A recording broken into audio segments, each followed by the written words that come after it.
বাসায় থাকা অল্প কিছু উপকরণ দিয়ে খুব সহজেই বানিয়ে ফেললাম পিৎজা। আগে থেকে এইখানে আমি ময়দার ডো তৈরি করে রেখেছিলাম। এবার আমি কাঁটা চামচের সাহায্যে এইগুলো ফুটো করে নিব সুন্দর করে, যাতে ভেতরে মশলাগুলো যায়। এইবার আমি ভালোভাবে টমেটো সসগুলো অ্যাপ্লাই করব।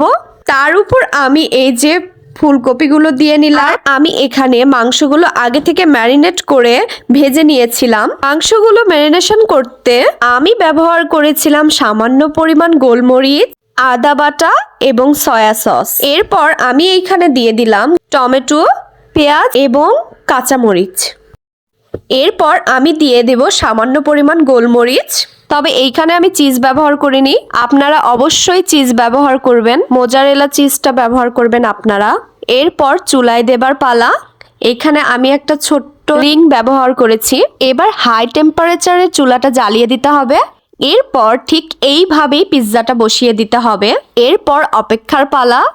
আমরা ঠিক 30 থেকে 40 মিনিট পর আবার দেখব যে পিৎজাটা হয়েছে কিনা। A few moments later. ঠিক 40 মিনিট অপেক্ষার পর আমরা দেখি আমাদের পিৎজাটা হয়ে গেছে। তেও যেমন সুন্দর, খেতেও তেমন সুস্বাদু হয়েছিল। আপনারা অবশ্যই বাসায় ট্রাই করবেন আর আমাকে কমেন্ট করে জানাবেন। তো আজকের মতো বিদায় নিচ্ছি। সবাই ভালো থাকবেন, সুস্থ থাকবেন। আল্লাহ হাফেজ।